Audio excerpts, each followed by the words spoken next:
Welcome to sky vision news. నేను కళ్యాణి.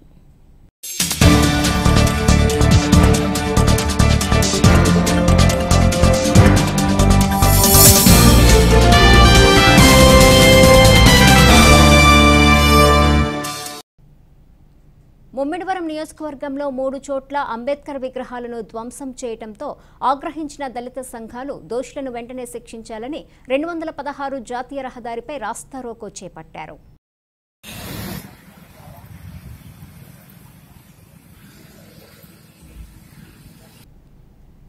ముమ్మిడివరం నియోజకవర్గంలో 3 చోట్ల అంబేద్కర్ విగ్రహాలను ధ్వంసం చేయడంతో ఆగ్రహించిన దళిత సంఘాలు దోషులను వెంటనే శిక్షించాలని 216 జాతీయ రహదారిపై రాస్తారోకో చేపట్టారు.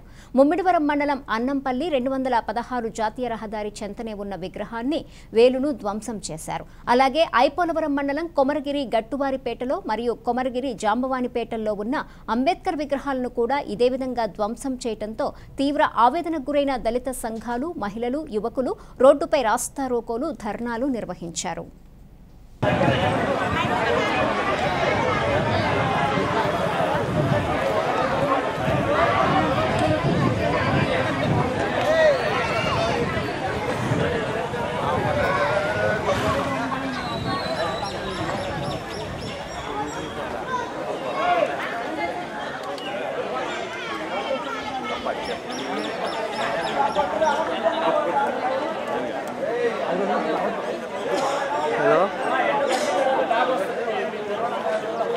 సేమ్ కమ్యూనిటీ కావాలని ఎవరో రెచ్చగొడితే చేసి కులాల మధ్య గొడవ పెడదామని చేశారు. మరి ఇది ఎవరు చేశారనే నాకు ఇప్పుడు దాకా ఒక క్లూ అయితే లేదు. మీరు మమ్మల్ని మా దృష్టి అంతా మీ చాలా యాజిటేషన్ మీరు అందరూ చూసుంటారు, మీ నాయకులు అందరూ ఉంటారు. ఫస్ట్ ఏదైనా జరిగినప్పుడు రిటర్న్గా ఒక కంప్లైంట్ ఇస్తే ఆ కంప్లైంట్ని ఎఫ్ఐఆర్ చేసి ఆ ఎఫ్ఐఆర్ ప్రకారం టీమ్స్ని డిప్లాయ్ చేసి ఓ 2-3 టీంలు మఫ్టీలో 2-3 టీంలు ఫోన్ కాల్ డీటెయిల్స్, ఈ రూట్లో రాత్రి ఎవరెవరు తిరిగారు, ఎవరెవరు కాల్స్ మాట్లాడారు, కాల్ లాగ్స్ అన్నీ తీసి డాగును తీసుకొచ్చి డాగును కూడా డాగ్ ఎటు స్మెల్ చూసి ఎటు తీసుకెళ్తుందని, డాగ్ రాకముందు పొద్దున్న మళ్ళీ ఎవరో కూర్చొని ఉంటారు, కుర్రోళ్ళు ఎవరో ఒకరు తెలియక అమాయకంగా కూర్చొని ఉంటారు. వాళ్ళ అమాయకుల మీదకి వెళ్ళిపోతే మళ్ళీ ఆడిని తీసేయాలి, లేనిపోని ఆడి మీద అనుమానాలు వస్తాయి. ఎవరికైనా డాగు ఆ పొద్దున కూర్చున్నాడు ఇంటికి వెళ్తే ఆడే ఉంటాడు, పోలీసులు డబ్బులు గమ్ముడిపోయి ఆడిని తీసుకురాలేదు అంటారు. ఆడంటే గిట్టినోడు, ఆడంటే మంచివాడైతే అన్యాయంగా డాగ్ వచ్చిందంటారు. ఇలా మీలో చాలా ఇబ్బందులు వస్తాయి కాబట్టి సైంటిఫిక్గా ఇన్వెస్టిగేషన్ చేయాలి. డాగ్ ఇప్పుడు అన్నంపల్లిలోనే ఉంది, మీకు 3 కిలోమీటర్ల దూరంలో ఉంది. ఇప్పుడు ఇమీడియట్ తెమ్మన్నాను కానీ ఎండలో అతను అది అంత కరెక్ట్గా యాక్యురసీ తీసుకోదు, వద్దంటున్నాడు. డాగ్ ఎక్స్పర్ట్ 4 దాటిన తర్వాత ఎండ తగ్గిన తర్వాత తీసుకొస్తాను సార్, అది ఎండలో స్మెల్ అంత ఈజీగా తీసుకోదు, కొంచెం చల్లబడితే నేను తీసుకొస్తాను, కావాలంటే మీ 4 కుర్రోళ్ళే అన్నంపల్లిలో వ్యాన్ ఉంది, బొమ్మ పక్కనే ఉంది, అది ఆ వ్యాన్ చెట్టు కింద పెట్టుకొని ఉన్నాడు. నేను అబద్ధమే ఆటలా, మీలో చాలామంది అక్కడ చూసి ఉంటారు. ఎండలో యాక్యురసీ రాదు సార్, మళ్ళీ లేనిపోయింది వస్తుందని ఎండ తగ్గిద్దామని చెప్తున్నాడు. 2-3 సార్లు తీసుకురా అన్నామని అతని సలహానే పాటిద్దాం. అందుకని ఇప్పుడు మీ కంప్లైంట్ని ఎఫ్ఐఆర్ నెంబర్ ఎస్ఐఆర్ని అడిగాను, ఎఫ్ఐఆర్ చేయటానికి వెళ్ళాడు. ఎఫ్ఐఆర్ నెంబర్ కూడా మీకు చెప్పేస్తాను. వెంటనే మేము ఇన్వెస్టిగేషన్ స్టార్ట్ చేస్తాను. అతి త్వరలో నిందితుడిని పట్టుకొని మీ కళ్ళ ముందు చూపించి ఇతను ఎందుకు చేశాడు, ఎలా చేశాడని నిరూపించిన తర్వాతే మీ ముందుకు రాగలను నేను. లేదంటే మీరు రోజు నేను ఇదే తిరుగుతాను, మీరు ఎప్పుడైనా ఏదైనా చేసుకోవచ్చు. నిందితుడిని నేను పట్టుకోకపోతే మీరు జరిగింది మాకు తెలీదు, ఒక కంప్లైంట్ లేదు, వచ్చి నోటికి వచ్చినట్టు ఒక కుర్రోడైతే పోలీస్ డౌన్ అంటున్నాడు, ఒక కుర్రోడైతే దారిని పోయే తండ్రి కూతుర్ని పట్టుకొని ఎక్కడికి వెళ్తున్నావు లాగేస్తున్నాడు.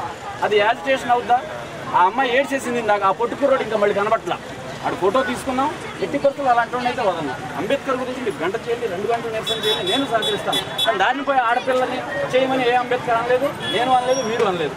సార్ అది పక్కన పెట్టండి, ఇష్యూ పక్క వెళ్ళకూడదు, నేను ఏం మాట్లాడలేదు.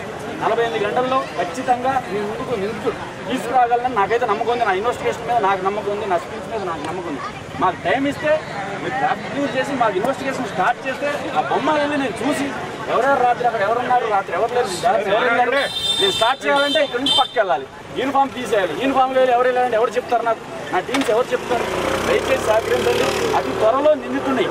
అతను మాకు పార్టీలు అనవసరం, ఏది అనవసరం. లక్కీగా నిన్న ఎలక్షన్ అయిపోయింది. ఈ 40 రోజులు ఏ పార్టీ ఉండదు, అది మీకు తెలుసు, మాకు తెలుసు. ఏ పార్టీలు ఆ పార్టీ ఈ పార్టీ చూసేది లేదు. అంబేద్కర్ అనేది అందరికీ, ఎస్సీ కాదు ఎస్టీ కాదు, అందరికీ దేవుడు. అతను జరిగిన అన్యాయాన్ని ఖచ్చితంగా యాక్షన్ తీసుకొని మళ్ళీ ఈ కోనసీమలో కాదు ఎక్కడా చేయకునే విధంగా ట్రీట్మెంట్ చేయగలని చెప్పి హామీ ఇస్తున్నాను. దయచేసి మా పోలీస్ డిపార్ట్మెంట్కి కోఆపరేట్ చేయండి. ఏదైనా ఇన్సిడెంట్ జరగగానే పోలీసులు దుర్మార్గులుగా మాత్రం చూడమాకండి. రాత్రి అన్నం లేదు, పొద్దున అన్నం లేదు, టిఫిన్ లేదు, మఫ్టీలో అలా నిద్ర మొత్తం పరిగెత్తుకొచ్చాను, మీరు చూశారు. ఇక్కడ ఉండి నా యూనిఫామ్ తెప్పించుకొని నేను పక్కింట్లోకి వెళ్ళి యూనిఫామ్ వేసుకున్న పరిస్థితుల్లో మేము ఉన్నాం. 15 రోజుల నుంచి ఎవరు నిద్ర, అలానే మీకు నిద్రలో నేను అంటా, మీరు మీ రాజకీయాల్లో తిరుగుంటారు, నిద్రలో ఉంటారు. మాకు టైం ఇస్తే దయచేసి మేము మొదలెడతాం. సహకరించండి. ఆడపిల్లలు ఉన్నారు, చిన్నపిల్లలు ఉన్నారు, అందరూ ఇబ్బంది పడతారు. దారిని పోయే ప్రయాణికులు కూడా ఇబ్బంది పడుతుంటారు. వాళ్ళ ఇబ్బందులు మాకేంటి, మా అంబేద్కర్ గారిని మీరు అనొచ్చు, మీకెంతో వాళ్ళకు అదే ఇబ్బంది. కాబట్టి దయచేసి ఎవరికి ఇబ్బంది లేదు, ఇన్వెస్టిగేషన్ స్టార్ట్ చేయడానికి మీరందరూ మాకు సహకరించాలని కోరుకుంటున్నాను. Thank you. Doctor B R Ambedkar గారి కొమరగిరి, అదేవిధంగా కొమరగిరి, జాంబవరపేట, అన్నంపల్లి గ్రామాలు 3 గ్రామాల్లో కూడా మరి డాక్టర్ బిఆర్ అంబేద్కర్ గారి వేలు ఏదైతే ఉందో వేలుని ఒకేలా 3 చోట్ల కూడా ఒకేలా విరిచేయడం జరిగింది. ఇది కేవలం ఏదో విధ్వంసాలు గొడవలు సృష్టించినట్టు చేసింది. ఎందుకంటే నేనంతా ప్రశాంతమైన వాతావరణంలో మన నియోజకవర్గం అంతా కూడా ప్రశాంతంగా వాతావరణంలో ఎలక్షన్ జరిగినాయి. ఎక్కడ ఎటువంటి ఇబ్బందులు లేకుండా, ఏ గొడవలు లేకుండా. మరి నిన్న నైట్ జరిగిన విషయం మొత్తం నిన్న నైట్ ఎవరో వరుసగా 3 చేసింది ఒకే వ్యక్తి అయి ఉండొచ్చు. మరి తప్పనిసరిగా ఇటువంటి ఎవరో దుర్మార్గాలు చేసే వ్యక్తులు ఎట్టి పరిస్థితుల్లో ఈ ప్రభుత్వం మరి మన పోలీస్ డిపార్ట్మెంట్ కూడా సీరియస్గా యాక్షన్ తీసుకుని మరి ఈ 3 లొకేషన్స్లో నిన్న నైట్ మొన్న నైట్ కూడా ఎవరైతే ఫోన్ కాల్స్ ఎక్కువ మాట్లాడారో అది ప్లస్ ఇంకా డాగ్ స్క్వాడ్ కూడా వచ్చి మరి అన్నంపిల్లి అయితే ఆల్రెడీ అన్నంపిల్లి చేయడం జరిగింది. అదేవిధంగా ఇప్పుడు కొమరగిరిలో ఉన్న రెండు దగ్గర కూడా ఈ డాగ్ స్క్వాడ్ వస్తుంది. ఈ పోలీస్ కూడా మరి సిఐ గారు, ఎస్ఐ గారు అందరూ ఉన్నారు. కాబట్టి తప్పనిసరిగా ఎవరైతే చేశారో ఇది కేవలం గొడవలు సృష్టించే ప్రయత్నం అనేది క్లియర్గా తెలుస్తుంది. ఎందుకంటే ఒకేసారి 3 చోట్ల ఎక్కడ మామూలుగా ఫైల్ ఉండవు, కావాలని చేసిందే. కాబట్టి ఇటువంటి దుర్మార్గం చేసిన వాళ్ళకి మరి ఉరిశిక్ష లాంటివి ఇస్తే కానీ కంట్రోల్ అవ్వవు. మరి చూస్తున్నా ఇలా చాలా చోట్ల జరుగుతున్నాయి. ఇటువంటి కేవలం కుళ్ళు కుతంత్రాలతో మరి కులాల మధ్యన గొడవ పెట్టాలని సృష్టించాలనే ఉద్దేశంతో చాలా ఆకతాయాలు చేసే ఇటువంటి కార్యక్రమాలు మరి ఎప్పుడు జరగకుండా డిపార్ట్మెంట్ కూడా సీరియస్గా యాక్షన్ తీసుకోవాలి. మరి సిఐ గారు అయితే ఇమీడియట్గా దీనికి, ఎందుకంటే ఒక చోట కాదు 3 చోట్ల జరగడం వల్ల మరి కమ్యూనిటీలో కూడా పెద్ద ఎత్తున ఆందోళన వచ్చే అవకాశం ఉంది. కాబట్టి మరి యూత్ అంతా కూడా మరి ఆందోళన ఎక్కువ ఉంటుంది. మరి సామరస్యంగా వాళ్ళందరితో మాట్లాడి ఎటువంటి ఇబ్బందులు లేకుండా తీసుకోవాల్సిన బాధ్యత డిపార్ట్మెంట్ ఉంది. అదేవిధంగా మరి ఎవరైతే దోషులున్నారో వారందరినీ కూడా ఎటువంటి వాడైనా సరే సీరియస్గా తీసుకుని వారికి సరైన శిక్ష విధించి సరైన చేస్తే కానీ ఇది కంట్రోల్ అవ్వదు. కాబట్టి అదే కాకుండా ఇటువంటి అంబేద్కర్ గారి స్టాచ్యూలు ఎక్కడున్నా మరి కెమెరాలు కూడా ఏర్పాటు చేసే ప్రయత్నం చేయాలి. మేము కూడా ప్రభుత్వం దృష్టికి తీసుకెళ్తాం. ఈ సీసీ కెమెరాలు పెడితే కానీ ఇది కంట్రోల్ అవ్వదు. మరి అన్ని ఏరియాల్లో కూడా సీసీ కెమెరాలు రోడ్ల మీద ఏ విధంగా పెట్టారో అదేవిధంగా ఈ అంబేద్కర్ స్టాచ్యూలన్నీ కూడా మరి సీసీ కెమెరాలు పెట్టి వాటిని కాపాడాల్సిన అవసరం ఉంది. కాబట్టి తప్పనిసరిగా ఈ దోషులు ఎవరైతే ఉన్నారో వాళ్ళని శిక్షించి ఇమీడియట్గా మరి ఈవేళ సాయంకాలానికల్లా పట్టుకోవాల్సిన బాధ్యత పోలీస్ డిపార్ట్మెంట్ మీద ఉంది. కాబట్టి నేను ఎస్పీ గారితో కూడా మాట్లాడి, కలెక్టర్ గారితో కూడా మాట్లాడి సీరియస్గా యాక్షన్ తీసుకుంటాం. తప్పనిసరిగా డిపార్ట్మెంట్ కూడా న్యాయం చేస్తారు. ఎందుకంటే జరిగింది చాలా మన భారత రాజ్యాంగ నిర్మాత ఈ దేశానికి దిశాదశలు చూపించిన నాయకుడు మరి వేలు విరిచేటువంటి అది సామాన్యమైన విషయం కాదు. సీరియస్గా తీసుకుని మేమందరం కూడా సీరియస్గా తీసుకుంటాం. దీనికి ఎట్టి పరిస్థితుల్లో ఎవరైతే దోషులున్నారో వాళ్ళని శిక్షించి దానికి ఏ విధంగా చేయాలని కూడా ఒకసారి కొంచెం మాట్లాడే ప్రయత్నం చేస్తాం. తప్పనిసరిగా మరి అందరూ కూడా సహకరించాలి. ఇటువంటివి వచ్చినప్పుడు ఎవరైనా అనుమానం ఉన్న వ్యక్తులు ఉంటే చెప్తే వారిని కూడా ఇంటరాగేట్ చేస్తారు. మరి డాగ్ స్క్వాడ్ వచ్చినప్పుడు కొంత అనుమానితులు ఉంటారు. కాబట్టి వారిని కూడా తీసుకెళ్ళి ఎంక్వైరీ చేస్తే కానీ మరి విషయం తేలదు. కాబట్టి దానికి కూడా అందరూ సహకరించాలి. తప్పనిసరిగా ఎవరైతే దోషులున్నారో వాళ్ళని ఎంతటి వాడైనా సరే శిక్షించమని మేము క్లియర్గా చెప్తాం. తప్పనిసరిగా శిక్షించి గట్టిగా ఉంటే కానీ ఇటువంటి మార్పులు రావు. దానికి సరైన శిక్ష కూడా వేయాలని చెప్పి ఎస్పీ గారు తీసుకెళ్ళి దీనికి న్యాయం చేస్తామని చెప్తారు. యానాంలో NR Congress party convener Tirukoti Bhairavaswamy ఆధ్వర్యంలో పుదుచ్చేరి లోక్సభ స్థానానికి పోటీ చేస్తున్న డాక్టర్ నారాయణస్వామి కేశవన్ను గెలిపించాలని కోరుతూ శుక్రవారం కనకాలపేట పురవీధుల్లో ప్రచారం నిర్వహించారు. యానాంలో NR Congress party convener Tirukoti Bhairavaswamy ఆధ్వర్యంలో పుదుచ్చేరి లోక్సభ స్థానానికి పోటీ చేస్తున్న డాక్టర్ నారాయణస్వామి కేశవన్ను గెలిపించాలని కోరుతూ శుక్రవారం కనకాలపేట పురవీధుల్లో ప్రచారం నిర్వహించారు. ఈ ప్రచారంలో సుధాభూషణం, నల్ల వెంకన్న, కనకాల కృష్ణారావు, మగాపు సుబ్బారావు, కనకాల సత్యబాబు, కలవల కోటి, తెనగాల సూరిబాబు, ఎన్ఆర్ పార్టీ కార్యకర్తలు, నాయకులు తదితరులు పాల్గొన్నారు. జై జై భైరవ జై భైరవ జై జై భైరవ జై జై భైరవ జై జై భైరవ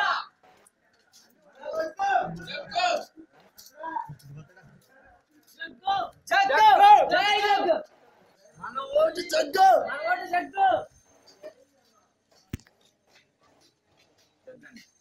జగ్గో జై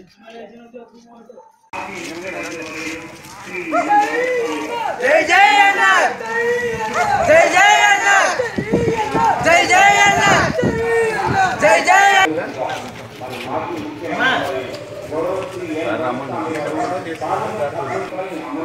పార్టీ అమ్మ మిక్సీ గ్రైండర్ అన్ని చేసిన స్కీమ్లన్నీ ఆగిపోయాము. ఈయన దిగుతారు, మళ్ళీ మీకు అన్నీ వస్తాయమ్మ. తప్పకే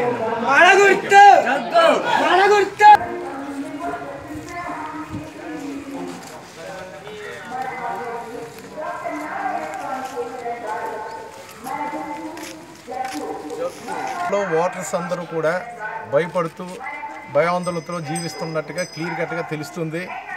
ఇప్పుడు పార్లమెంట్ ఎలక్షన్ జరుగుతుంది.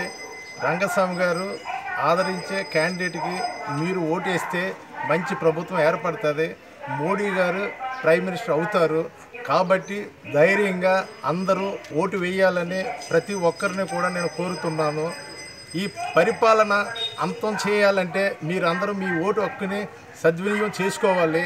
ఈరోజు ఓటు వేస్తున్నారంటే ఒకరోజుతో ఆగిపోదు. ఇది 5 సంవత్సరాలకి మీకు పనికి వస్తుంది. కాబట్టి 5 సంవత్సరాలు మీ ఓటు హక్కుని విలువను గుర్తించి ఎవరికి వేయాలని ఆలోచించి మీరు అందరూ ఓటు వేయాలని ప్రతి ఓటర్స్ను కూడా నేను ధన్యవాదాలు తెలుపుకుంటూ విజ్ఞప్తి చేస్తున్నాను.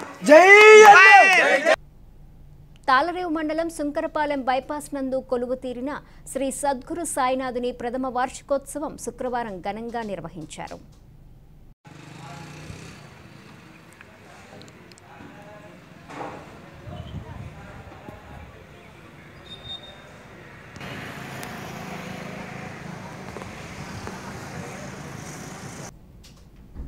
తాళరేవు మండలం సుంకరపాలెం బైపాస్ నందు కొలువు తీరిన శ్రీ సద్గురు సాయినాథుని ప్రథమ వార్షికోత్సవం శుక్రవారం ఘనంగా నిర్వహించారు. ఉదయం నుండి బాబావారికి ఆలయ అర్చకులు ప్రత్యేక పూజలు నిర్వహించిన భక్తులతో సామూహిక వ్రతములు చేపట్టారు. అనంతరం బాబావారి జీవిత చరిత్రను భక్తులకు వివరించారు. ఈ కార్యక్రమంలో భక్తులు పాల్గొని బాబాను దర్శించి తీర్థ ప్రసాదాలు స్వీకరించారు. దశకు వెళ్ళగా ఏకాదశి గడియల్లో బాబా లక్ష్మీబాయి షిండేకు నవవిధ భక్తులు అనగా మసీదును బాగుగా లేదని ఊటీవాడకు తీసుకుని పోవగా అక్కడ సరిగ్గా లేదు అని చెప్పేసి అతని ఒడిలో పడుకుని బాబా పై నాకు ఇక్కడ కష్టంగా ఉంది, వేరే చోటుకి తీసుకువెళ్ళని చెప్పి అక్కడే ప్రాణం విడిచింది. అప్పటి నుండి షిరిడి అవి ఎప్పుడైతే బాబా వారు అలా అయ్యారో అప్పటి నుంచి షిరిడి అంతా కూడా జీవోత్సవం అయి ఆ సాయిబాబా ఆ మసీదు దగ్గరికి పోయి ఏడసాగారు. అందరి ఇంటి నుండి కూడా ఆరతి చేసిపోయాడు. అనగా బాబా దేహము విడిచినప్పటికీ నిత్య అతను అక్కడ వచ్చి బాబా దేహానికి పూజ చేశాడట.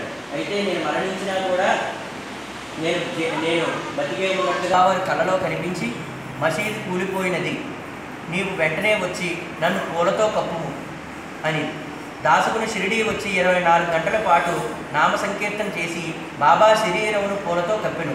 బుధవారం సాయంకాలం బాబా శరీరమును ఉత్సవముతో తీసుకుని పోయి ఊటీవాడలో మురళీధరుని ప్రతిష్ఠించుటకు నిర్ణయించుకున్న చోట సమాధి చేసింది. వాడ దేవాలయమయ్యింది. వాటి నేడు సమాధి మందిరం. ఇప్పుడు వెంటనే ఆ మసీదు నుండి బాబావారి శరీరాన్ని దేహాన్ని అంతటినీ కూడా తీసుకెళ్ళి అక్కడ వీరు ఒక గోడ కట్టమని కల్లో చెప్పారు కదా, ఆ ప్రదేశంలోనే అక్కడ సాయిబాబా వారి యొక్క సమాధిని అక్కడ నిర్మించడం జరిగింది. అదే సాయిబాబా యొక్క సమాధి మందిరం అన్నమాట. అయితే సమాధి అయిన తర్వాత కూడా బాబా భక్తుల దర్శనమిచ్చి కాపాడుతున్నారు. సమాధి నుండి శ్రీ సాయి భక్తులను కాపాడనోయి అని ఆ విధంగా బాబా సమాధి అయిన తర్వాత కొన్ని సంవత్సరములకు త్యాతా సాహెబ్ ఉబ్బసంతో బాధపడుతూ ఉన్నాడు. త్యాతా సాహెబ్ అనేటువంటి ఆయన ఉబ్బసంతో బాధపడుతూ ఉన్నాడు. వైద్యుడు అతనికి మందిచ్చి అంజీర్ పండ్లు అంజీరా పండు అంటాం కదండి, ఆ పండ్లు రసంతో తీసుకోమన్నాడు. అది అంజీరా పండ్లు దొరికే కాలం కాదు, కానీ ఆ సమయంలో అంజీరా పండ్లు దొరకవన్నమాట. కానీ ఆ రసం తీసుకురమ్మన్నాడు. ఆ రోజు